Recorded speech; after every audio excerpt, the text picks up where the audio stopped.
14 March, Tuesday, 2023. Let's discuss today's market technical outlook with TWB chart once again. Alright, let's go.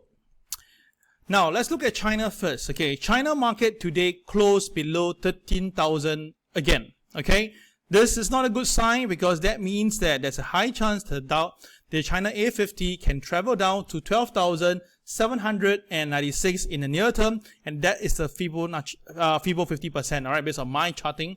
And of course, you can see that, right, it is very highly possible, yep. So it's below the MA 230 and below the MA 200, right? That's a lot of selling pressure to the market, and that's the reason why I believe that there will be more selling coming in, okay?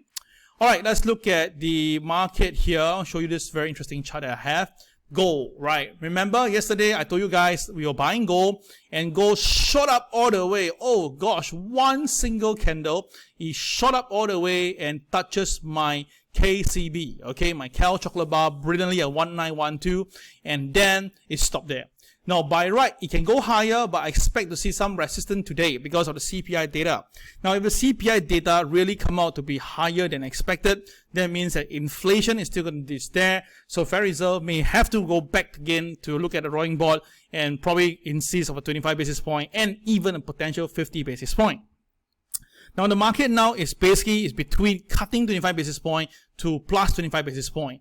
So seriously, the CPI data, even if it comes out as outright, likely the market will just brush it away. If the market look at it seriously, then of course that will bring the dollar back up again. And if the dollar recover, it is possible to see gold coming up. Okay. Now let's look at the US dollar right now. Take a look. Right. US dollar now is recovering a little bit as we're speaking right now. The last few days, US dollar from 105.80 dropped all the way down to 103.40. So for today, to see a rebound is kind of expected ahead of the CPI data. Alright, so take note of that, yeah. So I do expect to see a bit of a downside on gold the near term. Now for the Dow Jones, right guys, I've been telling you guys this for the longest of time. I believe that the Dow Jones, okay, I need to find a chart. Where is that chart now? Where did I lose it? Okay, hold on a minute, yeah. Here we go.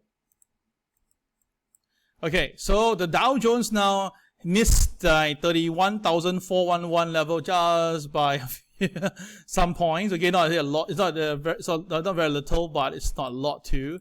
Okay, so the low yesterday was at 31,497. So my target was 411.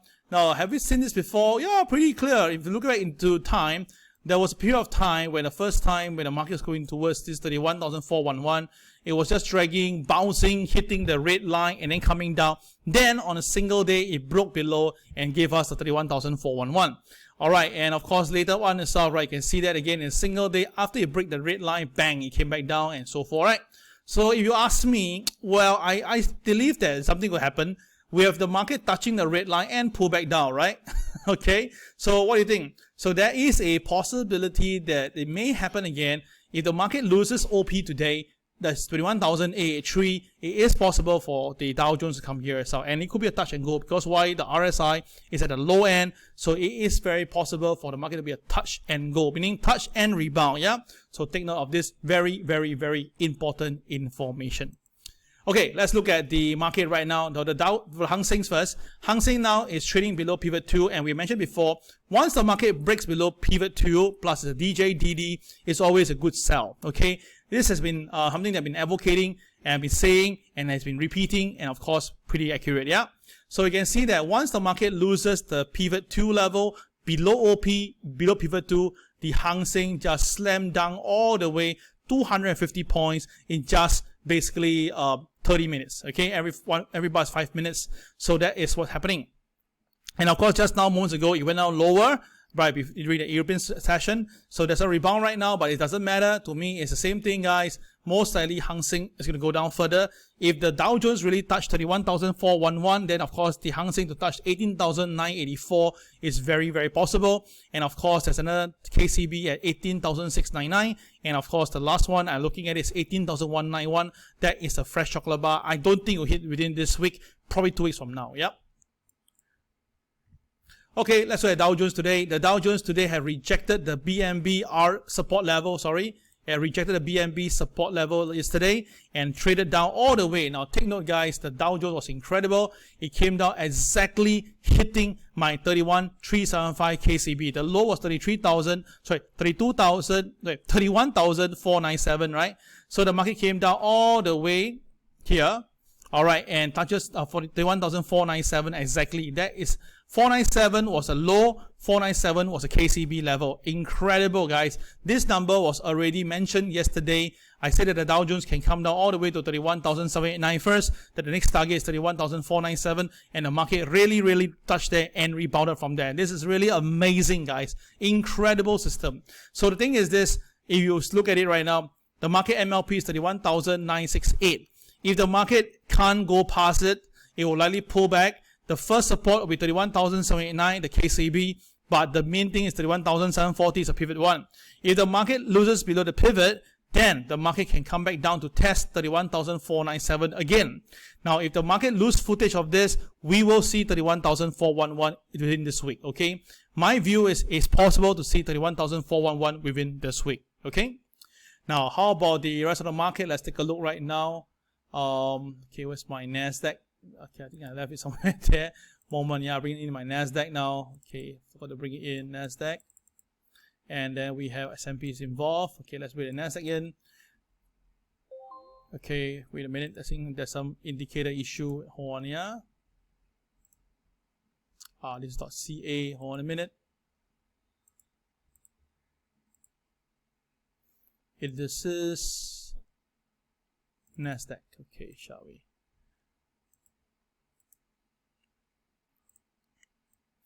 Okay, so for the NASDAQ, right, let's take a look right now.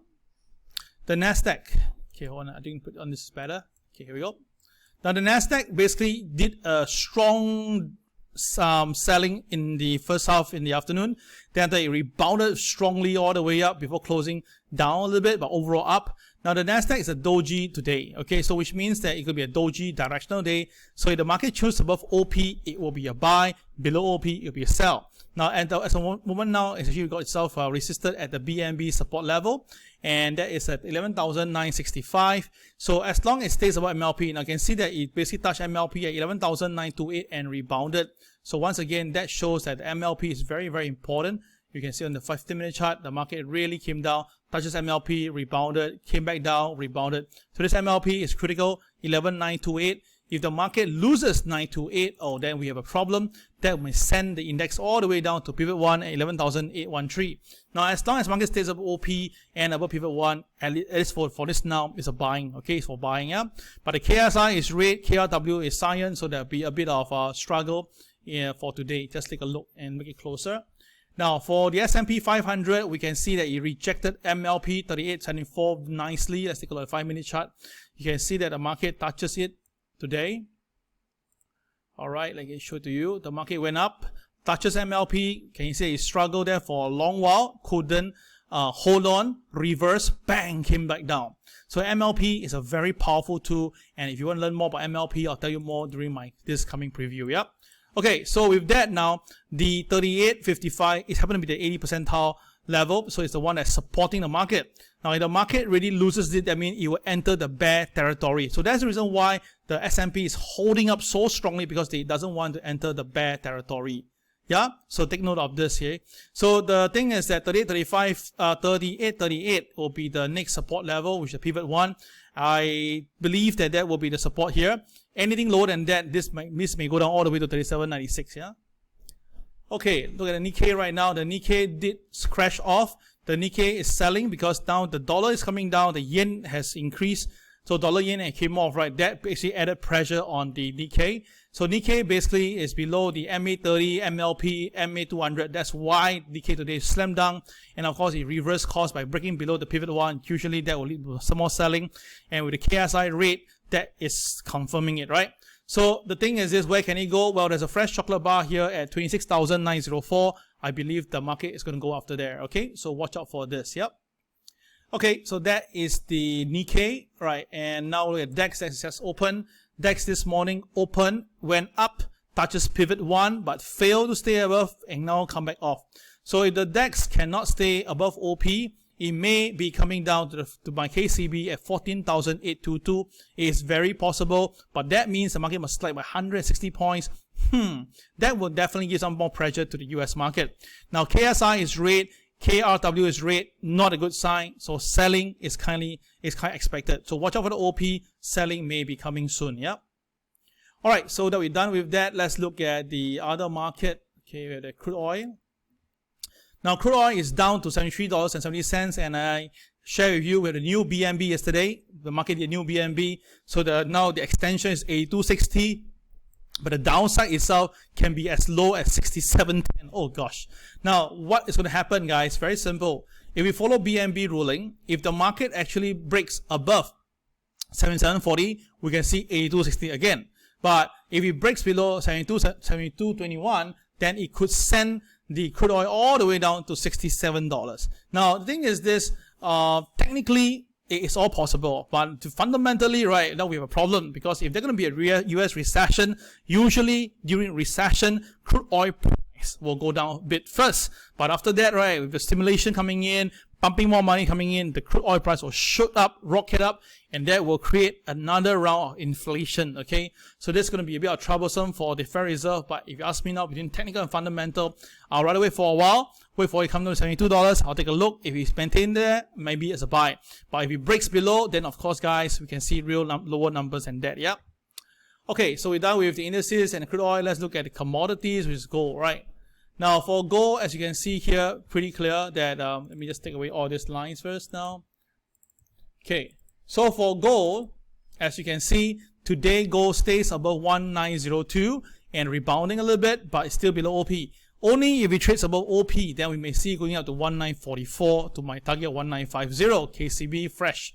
The thing is this, gold has really came up from here to current levels up by $100. Usually a $100 run, it warrant a bit of pullback. So I'm not going to be half surprised for the gold price to pull back to 1893 first to stabilize, and then after that is this opportunity again, it may start to go up, and that's how things work. Yeah. Now I don't have my silver chart today. All right, let's just wait a minute. There's a silver chart where we go. Because my system got resetted, that's why a lot of things went missing. Okay, give me a while. Yeah, silver, I have it right. Oh gosh, sometimes reset. It's there, but my eyes can't see. Oh gosh, okay, silver is here. My bad. Now silver shoot up to $21.68 yesterday. What a run there itself. Wow. Okay, so the BNB extension is done. So for those who are in profit, right, please take some profit, because I expect there will be some resistance tonight. A pullback down to this point here itself will be pretty good. That means that the market pullback down to $20.80, that could be a very good time to buy back into the silver once again. Yep. Okay, then of course, if we have silver, we have gold, we definitely have Bitcoin and Ethereum. Wow, look at Bitcoin. It just shot right through the roof. Woohoo. Okay, so Bitcoin rallied past the BNB support level and all the way up itself, and it go all the way getting nearer to the 25,000 level. Well, if once the Bitcoin go to 25,000, it's time to take some profit. Okay, that's my view here. Sorry, I think there's some problem with my indicator on my KSI and KRW. I try to work it up tomorrow. All right, that'll be a quick one now on Ethereum. Ethereum has broken also above the BNB RL level and extension level. Fantastic. So I did say that if you buy Ethereum, you can try to buy, no problem. So the target is 1721 in the near term, and that is a strong resistance. So I'll think that, right, maybe around 1710 to 1720. If you see that, it's time to take some profit on Ethereum. Yep. Okay, that'll be all for today. I wish you the best. CPI data coming out. Remember to put your posting into my comments in my posting. This is Kel signing off. Bye-bye.